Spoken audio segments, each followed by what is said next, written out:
तो फिल्म की शुरुआत सैरा से होती है जो पार्क में अपने बेटे के साथ खेल रही थी और तभी वहां से एक हेलीकॉप्टर गुजरता है जिसकी आवाज उसे परेशान कर देती है।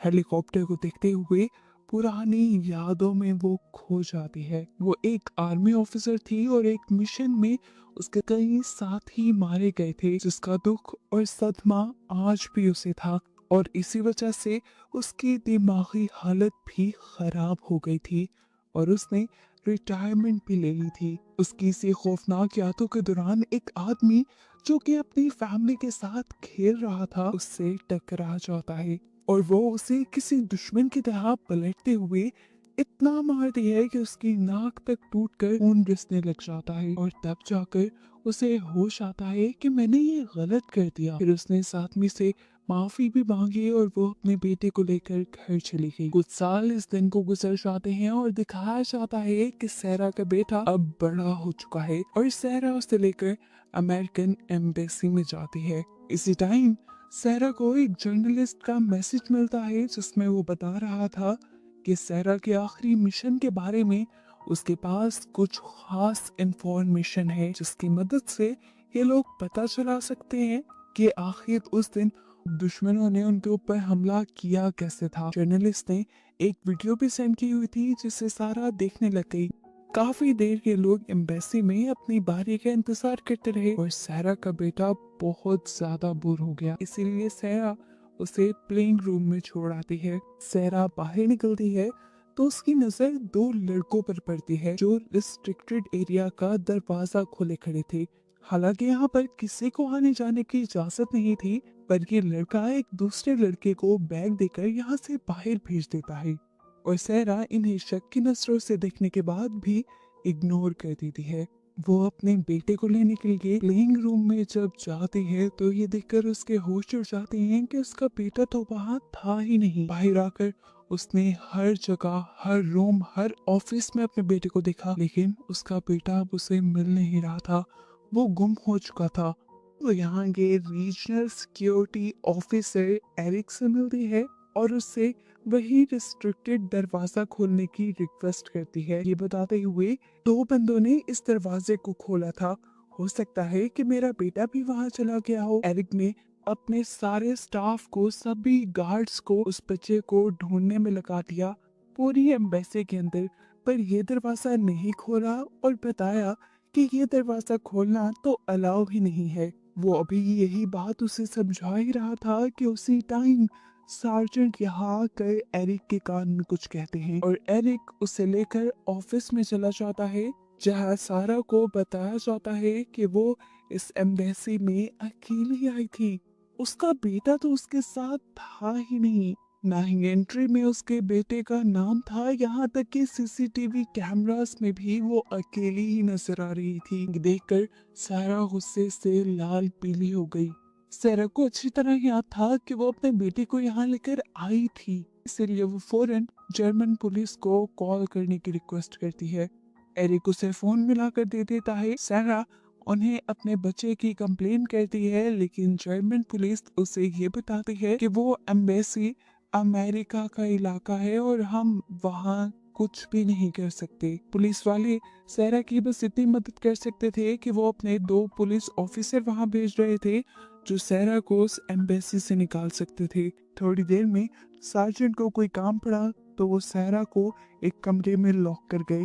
मौके का फायदा उठाते हुए सारा ने अपनी मॉम को कॉल की और उनसे कहा कि किसी तरह आप पुलिस या गवर्नमेंट से कांटेक्ट करिए क्योंकि अमेरिकन एम्बेसी वालों ने मेरे बेटे को किडनैप कर लिया है। उसकी ऐसी बातें सुनकर उसकी मॉम चौंक जाती हैं और सैरा से पूछती हैं कि सैरा, क्या आजकल तुम अपनी मेडिसिन ले रही हो? ये सुनकर सैरा झुंझला जाती है कि किसी को भी उसकी बात पे यकीन क्यों नहीं आ रहा था। असल में सैरा को स्ट्रेस की वजह से हेलुसिनेशंस होते रहते थे और विजन्स आते रहते थे। मन घड़त कहानियां उसके दिमाग में बनती रहती थी, इसलिए उसकी मॉम को लगा कि सारा अब भी उनसे झूठ कह रही होगी या सारा को ऐसे ही विजन्स आ रहे होंगे। सारा को किसी तरह इस ऑफिस से बाहर जाना था। लॉक खोलने के लिए वो इधर उधर कुछ चीजें तलाश करती है तो उसे एक पिन मिल जाती है जिससे सीधा करते हुए वो लॉक को खोलकर बाहर निकल आती है। अपने बेटे को ढूंढने के लिए वो दोबारा प्लेइंग एरिया के अंदर जाती है,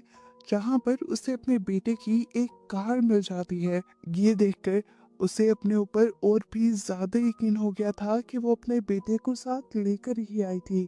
अब वो अपने रास्ते में आने वाली सारी सीसीटीवी कैमरास को तोड़ते हुए यहाँ के हर कमरे में चेक करने लग जाती है अपने बेटे को। इसी दौरान वो यहाँ के एक लॉक हुए कमरे को भी खोल देती है, जिसके अंदर एक लड़की थी। सारा को देखकर वो चिल्ला देती है, लेकिन सारा उसके मुंह पे हाथ रख के उसे चुप करवा देती है। सारा उससे माफी मांगती है और कहती है, मैं बस अपने बेटे को ढूंढ रही थी। ये कहकर वो जाने ही लगी तो इरीना नामी इस लड़की ने उसे रोक लिया और कहा कि मैं यहाँ पर पिछले 2 महीने से रह रही हूँ। अगर तुम चाहो तो मैं तुम्हारे साथ मिलकर तुम्हारे बेटे को ढूंढ सकती हूँ, लेकिन इसके बदले में तुम्हें मुझे यहाँ से बाहर निकालना होगा। सारा उसकी बात मान जाती है। दूसरी तरफ इसी एम्बेसी के जनरल को पता चलता है कि सहरा जो कि उनकी एम्बेसी में तोड़ फोड़ कर रही थी और भाग दौड़ रही थी, वो एक स्पेशल फोर्सेस की एजेंट रह चुकी है। वो एरिक को अपने पास बुलाती है और उसे ऑर्डर देती है कि हमें पुलिस को बुलाकर इस लड़की को पुलिस के हवाले कर देना चाहिए, नहीं तो ये हमारे लिए कोई मसला खड़ा कर सकते हैं। एरिक ने ये कहते हुए मना कर दिया कि हम पुलिस को नहीं बुलाएंगे, क्योंकि पुलिस अगर आई तो उसके ऊपर बहुत सारे चार्ज लग जाएंगे और उसे आगे कोई भी जॉब मिलना मुश्किल हो जाएगी, उसका करियर तबाह हो जाएगा। दूसरी तरफ एरिना सारा को बताती है कि सबसे पहले हमें हर कमरे को चेक करने के लिए एक एक्सेस कार्ड चाहिए होगा। सारा के लिए ये बड़ा मसला नहीं था। उसने आगे जाकर एक सिक्योरिटी गार्ड पे हमला किया, उसे बेहोश करते हुए उसका एक्सेस कार्ड भी हासिल कर लिया। अब इसी एक्सेस कार्ड के जरिए बहुत आसानी से हर कमरे में जा रहे थे। एक ट्रक में बैठकर इरीना को यहाँ से भागना था, लेकिन यहाँ आकर पता चला कि वो ट्रक तो जा चुका है। वो काफी उदास हुई है। सारा यहाँ की छानबीन करने लगी और उसे वो बैग भी मिल गया यहाँ से, जो उसने उन दोनों लड़कों के पास देखा था। और हैरान कर देने वाली बात ये थी कि इस बैग के अंदर ड्रग्स थी। और इतने में ही यहाँ पर बहुत सारे गार्ड्स आ जाते हैं इरीना को किडनैप करने के लिए। सारा को ये मामला काफी अजीब लग रहा था कि एम्बेसी में एक लड़की को ही क्यों कैद करके रखा जाएगा। फिर वो इन गार्ड्स को मारती है और बेहोश कर देती है। इससे पहले कि वो इरीना से कुछ पूछताछ कर पाती, यहाँ पर एरिक आ जाता है, जो सारा को पकड़कर उसकी कमर में एक इंजेक्शन लगाते हुए उसे बेहोश कर देता है। उसे जब होश आया तो वो एक बेड पे थी और उसके सामने एम्बेसी की जर्नल और एरिक दोनों ही थे। उसने जर्नल से कहा, मुझे किसी भी हालत में मेरा बेटा चाहिए। तो जर्नल उसे जवाब देती है, मैंने कुछ ही देर पहले तुम्हारी मॉम से बात की है। उन्होंने मुझे बताया कि तुम्हें बहुत ज्यादा स्ट्रेस डिसऑर्डर है, जिसकी वजह से तुम चीजें भूलती भी हो और तुम्हें हेलुसिनेशंस भी होते हैं, और ऐसा तुम्हारे अफगानिस्तान में फेल हुए मिशन के बाद से तुम्हारे साथ होने लगा है। सारा उसकी बात सुनकर उससे रिक्वेस्ट करती है कि मुझे यहाँ की सीसीटीवी फुटेज देखती है। उसकी ये भी ख्वाहिश पूरी कर दी जाती है। एरिक उसे सीसीटीवी फुटेज दिखाता है, लेकिन किसी भी फुटेज में उसे उसका बेटा नजर नहीं आता। अब तो उसे भी लगने लगा था कि शायद ये सब उसके हेलुसिनेशंस ही होंगे। पूरी रात यहाँ रहते हैं और सुबह होते ही उसे यहाँ से लेने के लिए इरीना आ जाती है बहरूपिया बनकर। अब सारा इरीना से पूछती है, आखिर तुम हो कौन और ये लोग तुम्हारे पीछे क्यों पड़े हैं। वो बताती है कि मेरे डैड एक पॉलिटिशियन थे। पॉलिटिशियन होने के साथ साथ वो एक डॉन भी थे। उनके पास बहुत सा पैसा था और वो यूएस गवर्नमेंट के कई इलीगल काम भी करवाते थे। पर फिर जब उन्होंने पार्टी बदली तो गवर्नमेंट के लोगों ने उन्हें मरवा दिया और मुझे उन्होंने पकड़ दिया। उस दिन तुम्हारे सामने वो लोग मुझे मारने आ रहे थे, जिनसे तुमने मेरी जान बचाई। इलीगली वापस जाना चाहती हूँ ताकि अपनी मॉम से मिल पाऊँ। अगर लीगल रास्तों से गई तो यूएस गवर्नमेंट कहीं से भी मुझे ढूंढ कर मरवा देगी। उसकी बातें सुनने के बाद सारा को लगा कि शायद ये सब उसका वहम होगा। इरीना झुंझला गई और सारा को यकीन दिलाने के लिए उसने अपना हाथ काटना शुरू कर दिया और फिर सारा को भी ये सच समझ आ गया। सारा को ये भी समझ आ गई कि वो इतनी बीमार नहीं है, कि लोग उसे बेवकूफ बनाना चाह रहे हैं और कुछ तो उसके साथ भी गड़बड़ करने की कोशिश कर रही हैं। वो अब पूरी एम्बेसी में घूमकर उस लड़की को ढूंढती है जिसे उसने रिस्ट्रिक्टेड एरिया के अंदर देखा था। वो उस लड़के से अपने बेटे के बारे में पूछती है तो वो लड़का कहता है, हाँ मैं जानता हूँ कि तुम्हारा बेटा कहाँ है, लेकिन उसके बदले तुम्हें मेरा एक काम करना होगा।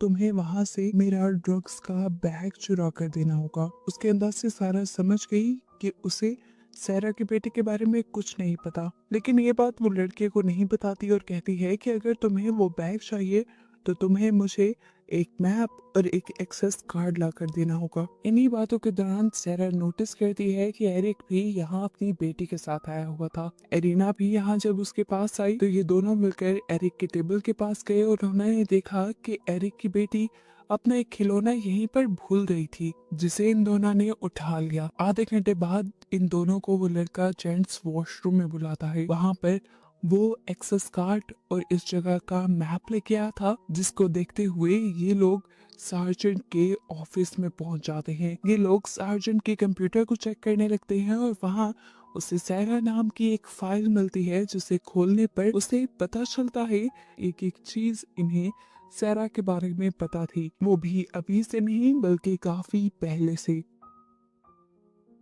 इसी दौरान उसे इस्लामाबाद मीटिंग के नाम से एक फाइल दिखती है, जिसे जब वो ओपन करती है तो उसे इस्लामाबाद में एरिक नजर आता है। इस पिक्चर में एरिक क्लियर था।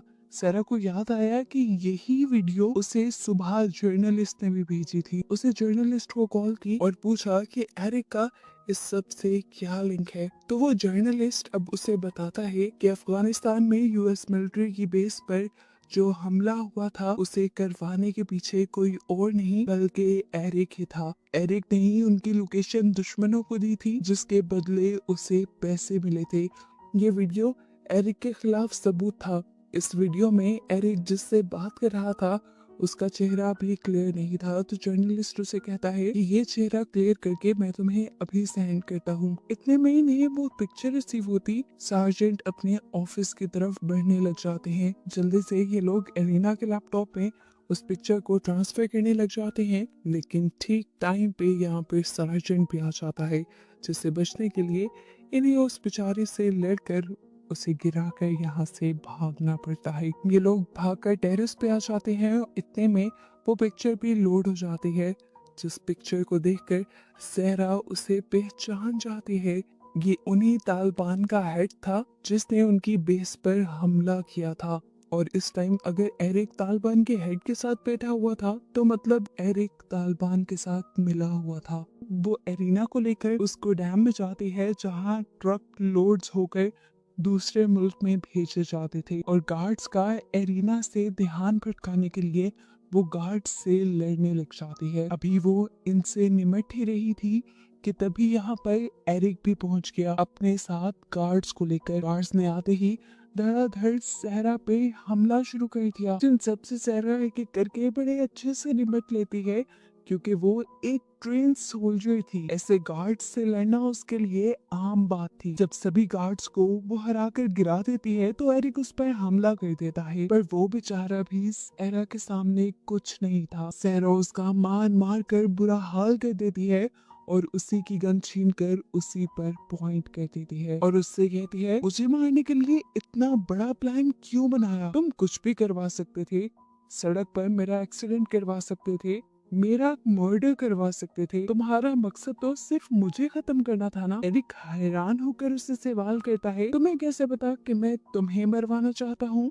और मैं तुम्हें क्यों मरवाऊंगा? सहरा बोली, क्योंकि मैं वही आखिरी सोल्जर हूँ जो उस दिन अफगानिस्तान में बच गई थी। मैं ही उसी सारे हमले की आई विटनेस हूँ जिसको करवाने के पीछे तुम्हारा भी हाथ है, और बस अपने आप को बचाने के लिए तुम मुझे मारना चाहते हो, लेकिन मैं तुम्हें नुकसान नहीं पहुंचाऊंगी। मैं बस इतना चाहती हूँ कि तुम मेरा बेटा मुझे वापस दे दो। एरिक उससे कहता है कि अगर मुझे कुछ हुआ तो याद रखना कि तुम्हारा बेटा तुम्हें जिंदगी भर नहीं मिलेगा। उसकी धमकी सुनकर सैरा वहां से निकल गई। उसे समझ थी कि अब अपना काम निकलवाने के लिए उसे कुछ और ही करना होगा। वो बाहर जाकर सबसे पहले एरिक की बेटी को ढूंढती है और उसका टॉय फोन उसे दिखाते हुए उसे बातों में लगाकर यहाँ के एक सेफ हाउस में ले जाती है। और उसे अपने साथ वहां पर बंद कर देती है। उसने एरिक की बेटी को किडनैप कर लिया था। इस चीज की खबर जनरल और एरिक के बाकी कलीग्स को भी होगी। सभी लोग इस सेफ हाउस के सामने आ गए और सभी ने सहरा से उस बच्चे को छोड़ देने को कहा, लेकिन सहरा उसे छोड़ने के लिए तैयार नहीं थी। बार बार हर कोई उससे यही रिक्वेस्ट कर रहा था कि उस बच्चे को छोड़ दो। तो सहरा कहती है ठीक है, मैं उस बच्चे को छोड़ दूंगी, लेकिन एक शर्त पर। मुझे एरिक से कुछ बात करनी है। इस बच्चे के बदले एरिक पहले अंदर आएगा। एरिक चुपचाप उसकी बात मानते हुए अंदर आ जाता है और सबसे पहले आकर यहाँ का वॉइस सिस्टम बंद करता है, क्योंकि वो जानता था कि यहाँ की आवाजें सारी बाहर जा रही हैं और एरिक के जो घिनौने काम सहरा को पता है उसका वो किसी और को पता लगने नहीं दे सकता। सहरा ने उसे सबसे पहले यही बात कही कि मैं जानती हूँ तुम मुझे मारना चाहते हो, मैं खुद को खुद ही खत्म कर लूंगी, लेकिन मेरी एक शर्त है कि तुम मेरे बेटे को मेरे मरने के बाद मेरी मॉम के हवाले कर देना। इस बात का तो एरिक कोई जवाब नहीं देता, लेकिन वो सहरा से कहता है कि तुम जो जानना चाहती हो मैं तुम्हें बताता हूँ। हाँ, मैं उस दिन मिला था, अफगानिस्तान के तालिबान से मैं मिला हुआ था और मैंने ही यूएस बेस की लोकेशन भी दुश्मनों को बताई थी, क्योंकि मुझे इस काम के बदले पैसे मिल रहे थे। वो काम कब का कब हो गया, सभी लोग मारे गए, एक तुम बच गई थी। मैं जानता था तुम्हारे बारे में, लेकिन मैं कभी भी तुम्हें मारना नहीं चाहता था। मसला तो उस जर्नलिस्ट की वजह से बना जिसको इस सारी बात की खबर हो गई। वो मुझे धमकाने लगा। मैं जानता था कि वो जरूर तुम्हें भी ये बात बताएगा। इससे पहले ही मैं उस जर्नलिस्ट को मरवाना चाहता था, लेकिन तुम्हें उसके मरने से पहले ही ये सारी बातें पता चल गई और फिर इस तरह तुम्हें भी मारना मेरी मजबूरी बन गया। हाँ, तुम सच थी, तुम्हारा बेटा तुम्हारे साथ यहाँ आया था, लेकिन मुझे तुम्हें मारने के लिए ये पूरा खेल खेलना पड़ा। सीसीटीवी से मैंने ही तुम्हारे बेटे को गायब करवाया था। ये सारी बातें करने के बाद वो अपनी गन से पहले सैरा को शूट कर देता है और फिर खुद ही अपने टांग में गोली मारकर सैरा के हाथ में एक गन पकड़ा देता है और फौरन सेफ हाउस से इस तरह एक्टिंग करते हुए बाहर आता है जैसे सैरा ने पहले उसके ऊपर हमला किया और फिर अपने आप के बचाव में उसने सैरा को गोली मार दी। सैरा इस टाइम मरी नहीं थी, लेकिन वो बुरी तरह जख्मी जरूर थी। एरिक ये सब तो भूल ही गया था कि सैरा भी कोई आम इंसान नहीं थी, वो एक सोल्जर थी। ये सारी बातें जो एरिक ने यहाँ उसके सामने की थी, उसने एरिक की बेटी के ही टॉय फोन में ये सब रिकॉर्ड कर लिया था।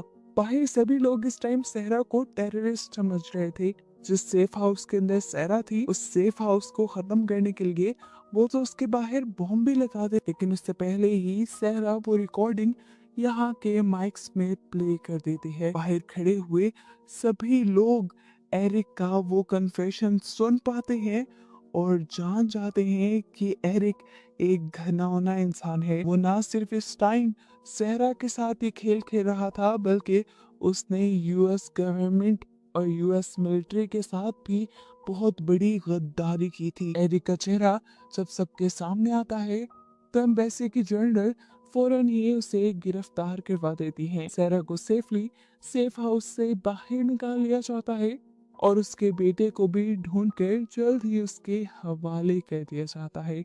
एम्बेसी की तरफ से उसे अच्छी हेल्थ केयर सर्विस प्रोवाइड की जाती है, जिससे उसका इलाज होता है और वो बिल्कुल ठीक हो जाती है। और मूवी के एंड पर सैरा को उसके बेटे के साथ खुश दिखाया जाता है और बस इसी के साथ ये मूवी यहाँ खत्म हो जाती है।